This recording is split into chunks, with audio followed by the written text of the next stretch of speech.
Gloria a Dios. Toma asiento y vamos a estar preparándonos para estar compartiendo la Biblia, la poderosa palabra de Dios. En esta tarde el título del mensaje es Satanás y los argumentos.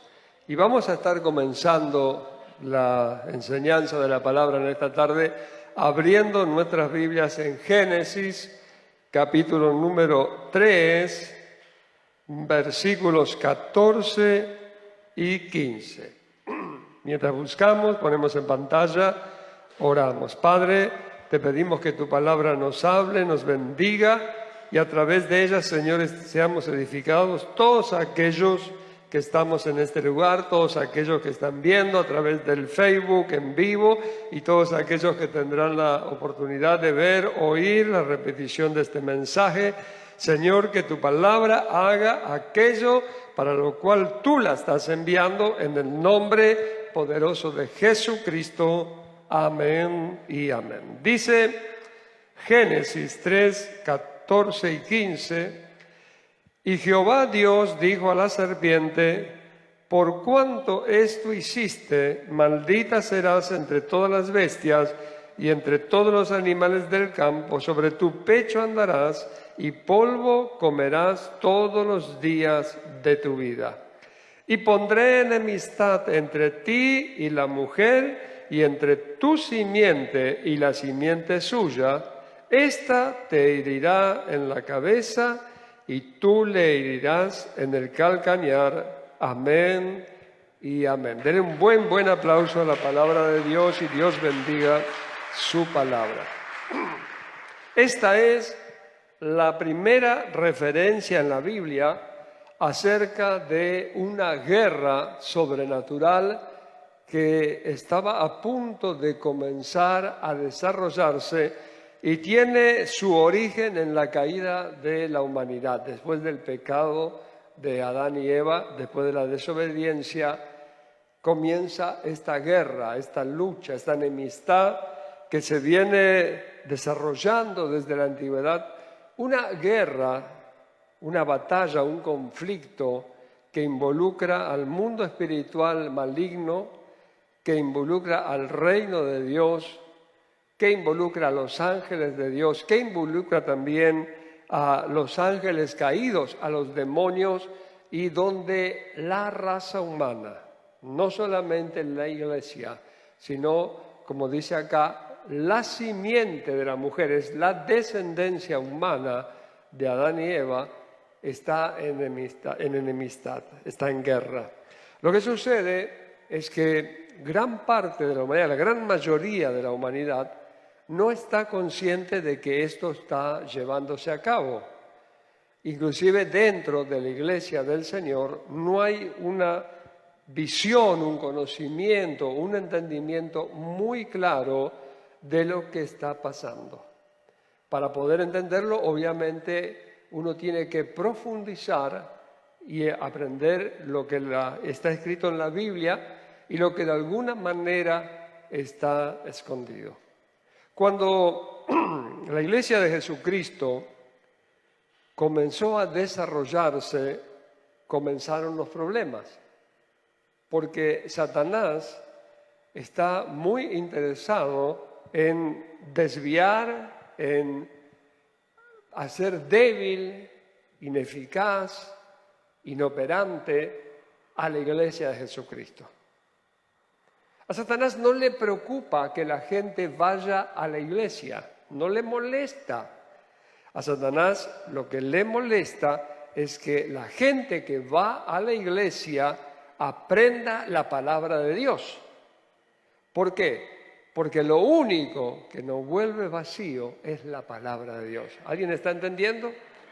Así que tratará por todos los medios de meterse en la iglesia. De hecho lo ha hecho, de hecho lo viene haciendo desde la iglesia primitiva y lo seguirá haciendo hasta que la iglesia del Señor exista, porque siempre encontrará una forma. ¿Qué es lo que usa Satanás para entorpecer a la iglesia?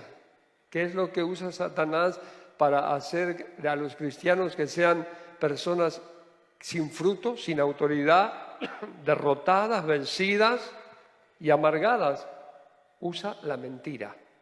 Él es mentiroso y padre de mentira. Y estas mentiras son nada menos y nada más que argumentos. El apóstol Pablo, en una de sus cartas, escribió sobre esto, y quiero que vayamos ahora al Nuevo Testamento, a 2 de Corintios, capítulo número 10, y vamos a leer allí los versos 3 al 5.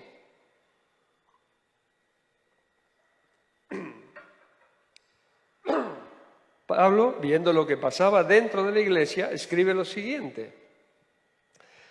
2 de Corintios 10, versos 3 al 5, pues aunque andamos en la carne, no militamos según la carne, porque las armas de nuestra milicia no son carnales, sino poderosas en Dios para la destrucción de fortalezas, derribando argumentos y toda altivez que se levanta contra el conocimiento de Dios, llevando cautivo todo pensamiento a la obediencia a Cristo. Amén y amén. Dele un buen aplauso a esta palabra. Dios bendiga su palabra. Pablo dice, aunque andamos en la carne, no en pecado de la carne, aunque andamos en la carne, en un cuerpo humano, aunque vivimos en este mundo como el resto de las personas que conocen y no conocen a Cristo, nosotros no militamos, no batallamos en la carne. Pablo está diciendo, no usamos armas carnales, no militamos con lo carnal, con lo del mundo natural. ¿Y qué es todo esto? Bueno, todo esto tiene que ver con religiosidad, con religión, con obras, con pensamiento positivo, con filosofía, con psicología, con humanismo y con todo lo que a usted se le ocurra que está dando nueva era y todo lo que en el mundo en el cual vivimos, mundo que se ha metido dentro de la iglesia. Y dice que las armas de nuestra milicia son armas poderosas en Dios y sirven y son utilizadas para derribar, ¿qué cosa? Argumentos, para destruir, ¿qué cosa? Fortalezas, para ir contra toda altivez que se levanta contra el conocimiento, contra la verdad del Evangelio de Cristo, contra la verdad de Dios. La lucha dentro de la iglesia, la lucha que tenemos los cristianos, que sostenemos dentro de la iglesia, es una lucha por la verdad.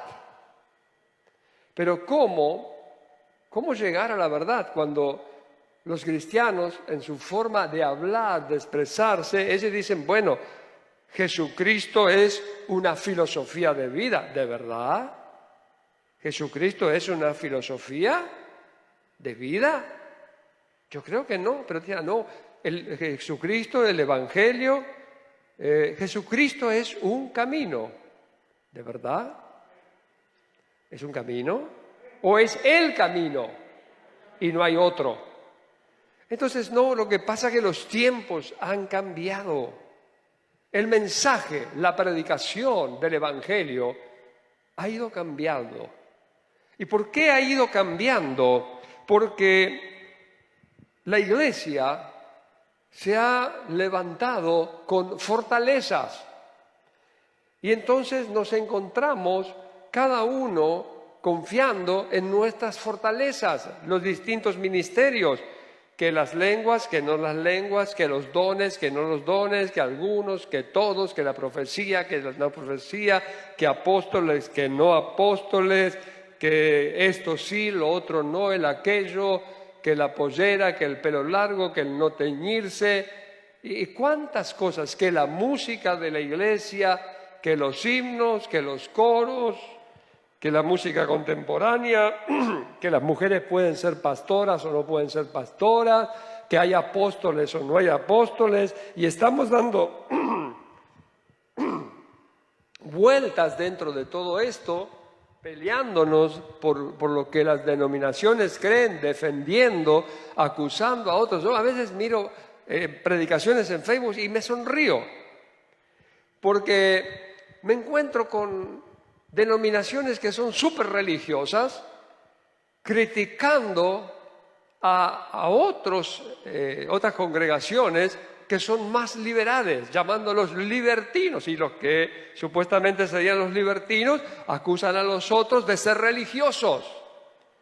Y por otro lado aparecen iglesias que están haciendo su marketing y entonces dicen, bueno, ¿cómo hago para captar a la gente? Entonces el pastor dice, bueno, yo antes era súper religioso, pero ahora ya no lo soy. Él está diciendo, vengan conmigo, yo ya no soy religioso. Si lo fui, no lo soy. Y uno piensa en todo esto. Y entonces uno ve que el Evangelio va cambiando, que el Evangelio se está centrando en el hombre, en la necesidad del hombre y en lo que el hombre puede hacer. Y entonces lo que quieren desarrollar es el potencial del hombre. Y el hombre lo tiene que lograr, y el hombre se tiene que superar, y el hombre, pero el verdadero evangelio no está centrado en el hombre, sino en un hombre, Jesucristo, el Hijo de Dios, que fue y murió en la cruz del Calvario por los pecados de la humanidad. Entonces, Jesucristo no es una filosofía de vida, Jesucristo es el Salvador del mundo y nadie puede venir al Padre si no es por medio de Jesucristo. Yo no puedo ser salvo por tener una filosofía de vida cristiana, yo no puedo ser salvo por tener un estilo de vida cristiano, porque tener un estilo de vida cristiano no me salva el reconocer que fui un pecador, que soy un pecador, pero soy un pecador arrepentido, que miró a la cruz y se salvó por la sangre de Jesucristo y ahora está viviendo una nueva vida. Pero si todo es nada más que un estilo de vida, entonces eso es moralismo. El moralismo no salva, la religión no salva, las buenas obras no salvan. Las buenas obras son parte del Evangelio. ¿Por qué? Porque cuando tenemos a Cristo, nosotros tenemos un cambio y entonces comenzamos a hacer lo que está bien y dejamos de hacer lo que está mal. Pero no es una balanza en la cual yo pongo 80% de cosas buenas en mi vida, 20% de cosas malas y me voy al infierno, aunque las buenas pesen más. Pero si yo tengo 80 de cosas buenas, 20 de cosas malas, pero la sangre de Cristo que habla por mí, voy al cielo. Y la religión siempre me va a pedir más.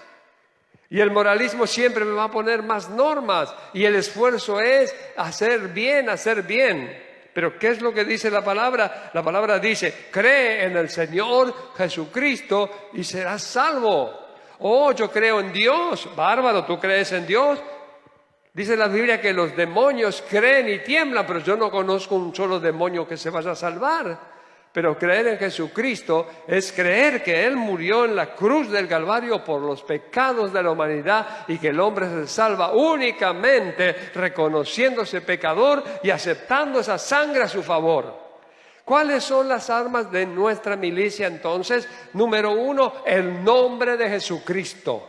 Se nos dio su nombre. Número 2, ¿qué tenemos? El nombre, la sangre de Jesucristo, porque esa sangre nos salvó y nos limpió, esa sangre pagó por nosotros. Amén. ¿Qué tenemos? La victoria en la cruz del Calvario, porque Jesucristo fue a la cruz, murió, pagó por los pecados y resucitó y tuvo victoria. La victoria fue ganada en la cruz. Además, ¿qué tenemos? Bueno, además de eso, tenemos la palabra de Dios, que según Efesios 6:17 es la espada del Espíritu. Amén. Tú y yo tenemos la palabra de Dios y además de todo eso, tenemos la unción del Espíritu Santo. Esas son nuestras armas.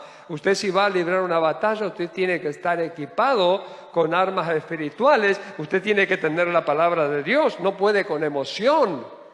Usted tiene que usar la palabra. Jesús usó la palabra contra Satanás y le dijo, diablo, escrito está, diablo, escrito está, diablo, escrito está. Cuando venga el enemigo como un león rugiente, cuando venga como río, usted podrá decirle, no puedes, porque entre tú y yo está la poderosa sangre de Jesucristo. ¡Oh, aleluya! Aleluya, alguien diga gloria a Dios en esta tarde. Cuando se le levante el enemigo, usted diga, te reprendo en el nombre de Jesucristo. Cancelo tus obras. Enfermedad, vete. Miedo, vete. Temor, vete. Diablo inmundo, enmudece, calla en el nombre de Jesús. No escuche argumentos. No entienda. Sí, lo que pasa es que el enemigo es astuto. Y las fortalezas son fuertes. Y las iglesias dicen muchas, no podemos estar equivocados porque somos muchos. Jesús dice que el camino a la perdición es ancho y muchos van por él. Porque no se trata de llenar iglesias con personas, ese no es el negocio del Señor. El negocio del Señor es que a la iglesia vengan personas, aprendan y luego vayan al cielo y tengan vida eterna. No que vengan a la iglesia a dejar su dinero, su diezmo. No, esto no es un club social. Esto no es, venga usted y nosotros le vamos a agradar. Esto no se trata de agradar al hombre. Si usted piensa que el pastor está para agradar al hombre, está equivocado. Usted y yo estamos para agradar a Dios. Amén. Y estamos en medio de una guerra, y en esa es una guerra sin cuartel. Y el enemigo quiere destruirnos y quiere destruirle a usted. Y si logra sacarle de la iglesia de Jesucristo, y si logra meterlo en una religión, en algo cómodo, en un club social evangélico, donde todo sea chévere, buena onda, positivo, todo lindo, todo bonito, todo bárbaro, ¿sabe una cosa? Usted está en un problema. Porque una guerra no es un lugar de vacaciones. En una guerra zumban balas. En una guerra hay bajas. En una guerra el enemigo prueba con nuevas estrategias, prueba con nuevas armas.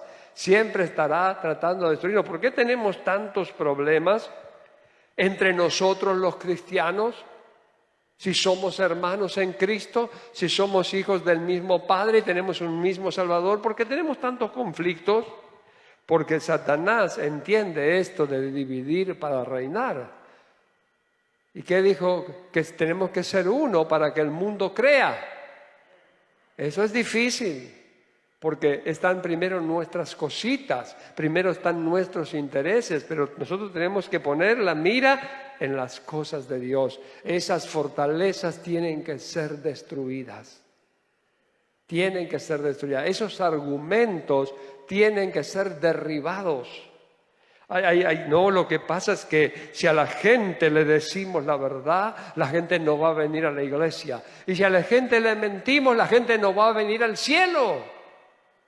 Si a la gente no le dices la verdad, si yo no te digo la verdad, si no predicamos de este púlpito la verdad, si no te decimos que tenés que arrepentirte, que tenés que creer, que tenés que tener una obediencia, que tenés que tener una perseverancia, que tenés que amar al Señor por sobre todas las cosas, mi hermano, mi hermana, no vas a entrar en el reino de los cielos, porque el Señor dice que nosotros tenemos que dejar y negar a quién, padre, madre, esposa, hijos, hermanos, hermanas, bienes, tierras, negocios, casas, etcétera, etcétera, etcétera. Si no puedes dejar todo esto por causa de mí, del Evangelio, no eres apto para el reino de Dios. No, venga cuando quiera, cuando usted lo sienta, siéntase libre, haga lo que quiera. Dios ya va a hacer la obra. La obra se hizo en la cruz del Calvario hace casi 2000 años atrás. Jesucristo murió en esa cruz por los pecados de la humanidad. ¿Qué vamos a esperar? Hay una guerra, estamos en una guerra. El enemigo sigue avanzando. ¿Y qué hacemos nosotros en la iglesia? Tómese de la palabra de Dios. Repréndase el miedo, repréndase el temor. Usted no puede imaginar, la gente que elige la carrera militar, no estamos hablando de un conscripto que lo obligan a hacer un servicio militar y que le pueden obligar a ir a la guerra, como por ejemplo la Malvinas, cualquier guerra militar. Estamos hablando de soldados profesionales en cualquier país donde se enrolan en el ejército y donde se convierten en soldados pagos con un sueldo, con un ingreso, ¿no? Con una obra social, etcétera, pero también ellos saben que van a la guerra y saben que el enemigo puede llegar a matarlos. Saben que pueden perder la vida. Así todo, ¿qué están haciendo ellos? Están arriesgando la vida. Dicen, ok, no hay problema, voy a la guerra. Nosotros tenemos que estar conscientes de esto. Usted quiere hacer la paz con el enemigo no hará la paz con usted. El enemigo le robará, le matará, le destruirá, le hurtará, le engañará porque es mentiroso y padre de mentira. Entonces, ¿qué tengo que hacer yo como iglesia, como cristiano? Tengo que derribar esas fortalezas que el enemigo ha puesto dentro nuestro y que nos ha convencido. Por eso a veces cuesta tanto cambiar a algunos cristianos en su manera de pensar y de vivir el Evangelio. Pero cuando usted se planta en la palabra de Dios y no en lo que usted siente, no lo que la gente piensa, no lo que a usted cree, no, esto es así, no, pero está en la Biblia, no, pero acá creemos esto. Pues yo creo lo que dice la palabra de Dios. ¿Y sabe por qué? Porque Dios respalda su palabra. Dios no respalda los pensamientos, las ideas religiosas, las ideas contemporáneas. Dios no respalda, Dios respalda su palabra. Cuando ve a alguien que está parado en su palabra y que confía en su palabra y que cree en su palabra y que está dispuesto a ir hasta la última consecuencia por esa fe, por esa confianza en lo que Dios habló, Dios respalda a esa palabra. ¿Amén? Sí, es un poquito duro, no estoy duro, ¿no? ¿No? ¿Seguro? ¿No? ¿Me ama? Hace bien en amarme. Pero tengo que hablarle de esto. Tenemos que tener esta carga. ¿Sabe, hermano? No, dice, cuando tengas ganas, vení. No, quédate tranquilo, no pasa nada, hay tiempo. El tiempo ya fue. Ya fue. Este es nuestro tiempo. Y no sabemos cuánto tiempo nos puede quedar. Ojalá que Dios nos dé muchos años a todos, pero no sabemos. Ni siquiera sabemos cuándo será la segunda venida del Señor. No sabemos cuándo el Señor va a venir a buscar a su iglesia. Dice que será como en un abrir y cerrar de ojos. Esto es como un paracaídas. Mire, el Evangelio, comparémoslo con un paracaídas. Todo el mundo sabe para qué sirve un paracaídas, ¿verdad? Pero la realidad es esta. Tú estás en un avión y allí hay un paracaídas y a ti te dicen, bueno, mire, si el avión entra en emergencia y si el capitán dice que hay que saltar del avión, póngase el paracaídas y salte porque si no se muere. ¿Usted cree que el paracaídas le va a salvar? Sí, pero por supuesto, ¿cómo no voy a creer? Y entonces ahí le dicen, se lo pone así, se lo abrocha así y después de saltar, después de tanto tiempo, tira del piolín y se abre y usted salva su vida. Ok, no hay problema. Y el avión comienza a temblar y comienza a sacudirse. Y entonces el piloto, el capitán dice, mire, estamos en una situación muy difícil. Lo más probable es que no podamos descender y ustedes tengan que saltar. Estoy bajando el avión para que ustedes puedan saltar y respirar y pónganse los paracaídas. ¿Usted qué haría? ¿Se pondría el paracaídas o saltaría sin el paracaídas? Usted se lo pondría, ¿verdad? Bueno, el Evangelio es algo así. Sabemos de la sangre de Jesucristo porque alguien nos predicó acerca de la sangre de Jesucristo. Sabemos del perdón de los pecados porque alguien nos predicó que el Señor perdona los pecados. Sabemos que el Señor salva a todo aquel que se arrepiente porque alguien nos predicó que esto sucede. Y entonces tomamos todo esto y ¿qué hacemos? Nos arrepentimos y nos salvamos, ¿sí o no? Porque se nos dijo todo lo que va a pasar. Usted dice, bueno, el avión no está temblando todavía. Yo en cuanto tiemble un poquito ya tendría que tener puesto el paracaídas. Después puede ser muy tarde. Pero supongamos que en un avión está sucediendo lo mismo y el piloto, capitán, no te dice que hay paracaídas Y la azafata no te explica cómo se coloca el paracaídas y cómo tenés que activarlo cuando tengas que saltar. Y tampoco te dicen que en un caso de emergencia podrías hacer esto para salvar tu vida. ¿Qué es lo que va a terminar sucediendo? Todos van a morir, ¿sí o no? Una iglesia donde no se predica la salvación es una iglesia que no puede salvarse. ¿Está entendiendo o no? Es así de sencillo. Si toda la energía de la iglesia está gastándose en invitar a las reuniones, en recibir esto de Dios, en recibir lo otro de Dios, en ir por esta bendición, e ir por más, y recibir esto y recibir el otro, y conquistar acá y conquistar allá, y pasamos por alto la cruz de Cristo, tendremos un montón de gente dispuesta que cree en milagros, que cree en multiplicación, que cree en provisión, que cree en sanidad divina, que cree en un montón de cosas, pero que no termina de salvarse. Lo más importante es que nosotros seamos salvos. Jesús vino a esta tierra y Jesús murió en esa cruz para que tú y yo, hermano, hermana, amigo, amiga, que nos estás viendo a través de las redes, seamos salvos. Hay una gente que dice, me saco una foto con la Biblia, ya está. ¿Eso es una foto con la Biblia? Cristo tiene que morar en tu corazón y tiene que ser el Señor de tu vida. La palabra de Dios tiene que ser lo más importante de tu vida. Tu misma vida, tu manera de pensar, de vivir, todo eso tiene que estar fundado en la palabra de Dios.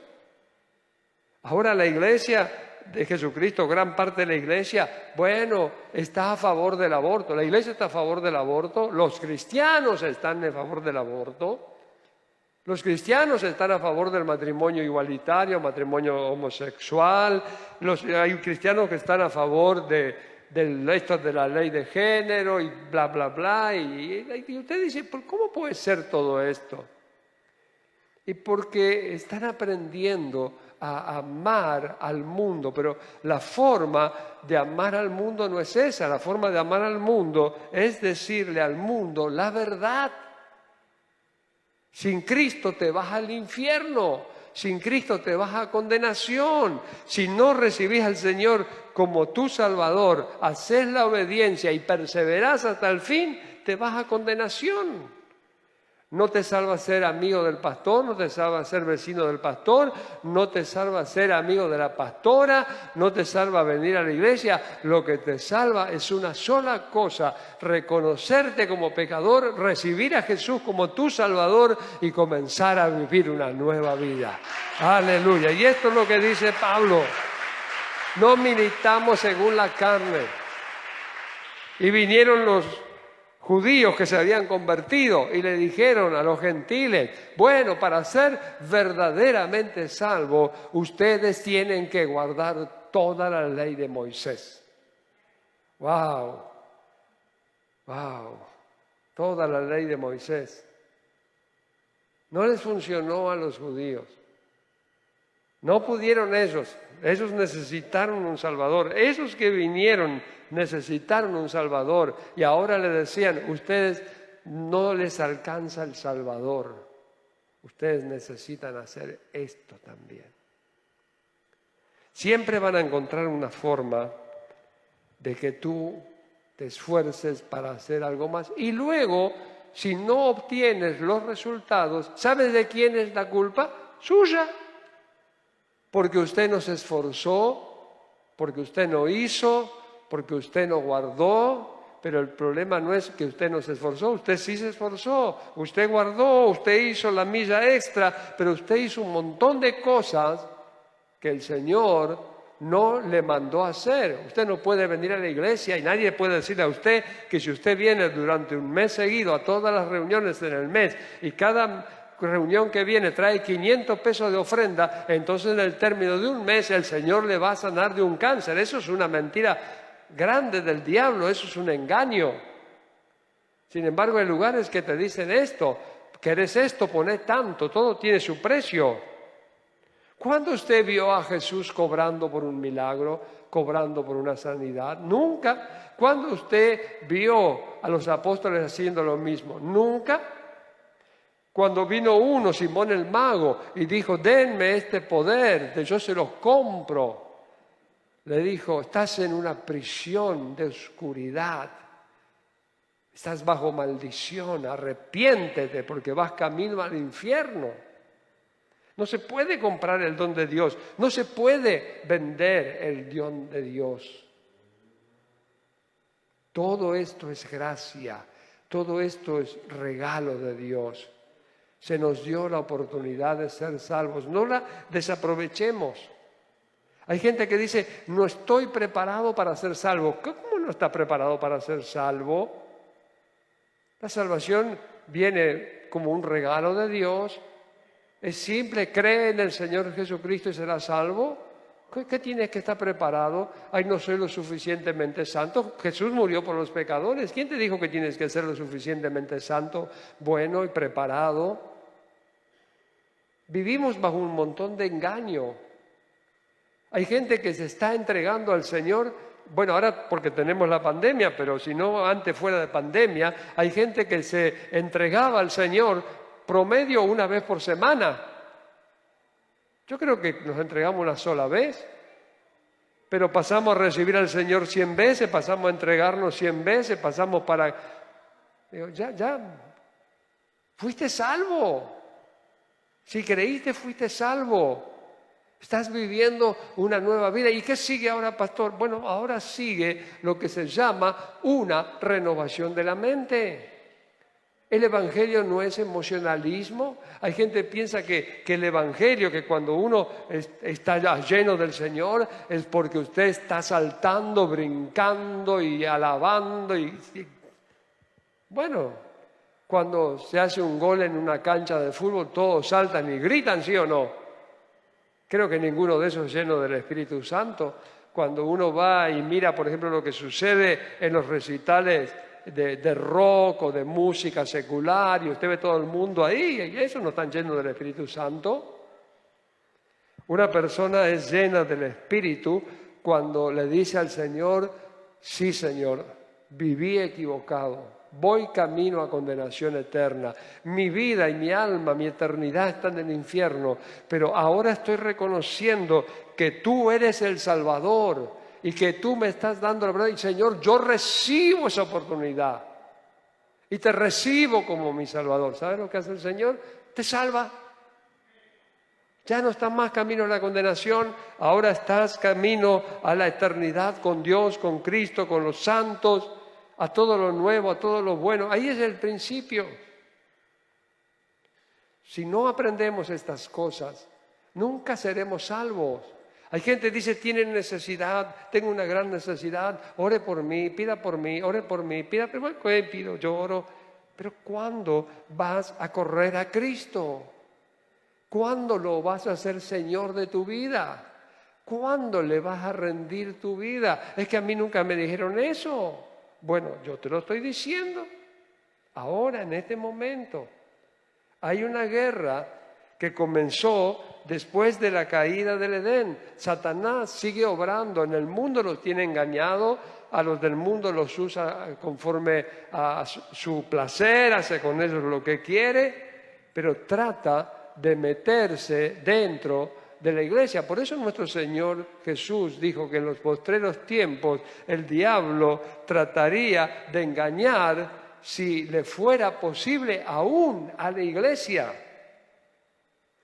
Y la iglesia, o algunas iglesias, están tan interesadas en los números, en los resultados, en el crecimiento, en el poder y en lo material, que están vendiendo un evangelio carnal. Ese es el peligro.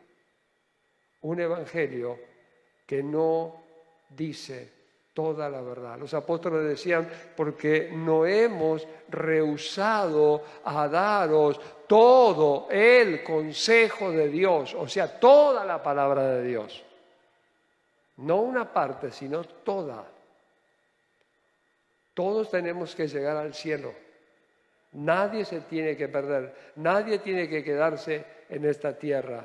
Tenemos que salir de esa confusión, de ese engaño, replantear nuestras vidas, ir a la palabra, meternos en la palabra y ver, esto es un argumento del diablo, esto es una fortaleza en mi vida.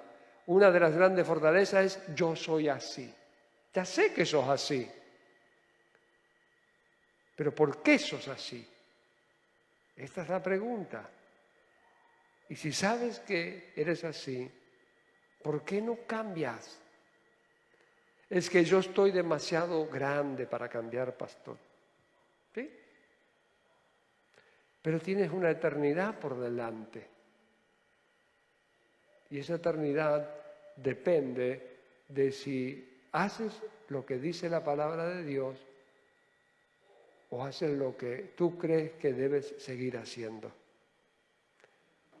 Y las armas de nuestra milicia no son carnales, sino poderosas en Dios, para derribar fortalezas, para destruir, echar por tierra argumentos, toda altivez, todo pensamiento, todo lo que se levanta contra el conocimiento de Cristo, de Dios, de su voluntad. Y ¿sabe qué? Llevar los pensamientos cautivos a la obediencia a Cristo. Esto es lo mejor. ¿Cómo es esto, pastor? Sencillo. ¿Qué va a creer usted? Yo creo lo que dice la Biblia. No, pero nosotros, mira, lo que vos pensás me importa poco y nada. Yo voy a pensar lo que dice la Biblia. Pero es que en mi iglesia piensan tal cosa. No me importa lo que piensan en tu iglesia. Yo pienso que lo que dice la Biblia es la verdad. Pero los tiempos han cambiado. Sí, los tiempos han cambiado, pero la palabra de Dios permanece. Dale un buen aplauso al Señor. Cielo y tierra pasarán, el Señor dijo, mis palabras no pasarán. No se puede cambiar una tilde, una jota, nada. Póngase de pie, vamos a orar en esta noche, iglesia. Fuimos llamados a salvación, a vida eterna. El mensaje del Evangelio es reconciliados con Dios. Y para reconciliarnos con Dios, sí o sí, tenemos que pasar por la cruz de Cristo. Tenemos que ver a Cristo en esa cruz crucificado por los pecados de la humanidad y también tenemos que ver que ese sería nuestro lugar y no lo es porque Cristo eligió ir por nosotros. Aceptar eso a nuestro favor y ser salvos. No me salva religión, no me salva mi manera de pensar, no me salva tener una Biblia en mi casa, no me salva ir a la iglesia y no me salva ser familia de un pastor, de un cura o de lo que se le ocurra. Lo único que me salva es la fe puesta en mi Señor Jesucristo, en mi Salvador. Padre, oramos en esta hora y te damos gracias, Señor. Y nos volvemos, Señor, contra todo argumento, contra toda fortaleza, contra toda altivez, contra toda mentira del diablo, contra todo aquello, Señor, que ha venido a nuestras vidas para engañarnos, para seducirnos, para mentirnos, para sacarnos de la voluntad de Dios. Reprendemos todo espíritu de mentira y de engaño y de error. Y Señor Jesús, te confesamos en esta hora como nuestro único, verdadero y suficiente Salvador. Amén, amén y amén. Dale ese buen aplauso a Jesucristo. Dios te bendiga. Gracias por estar aquí. Vuelve en paz a tu hogar y como siempre.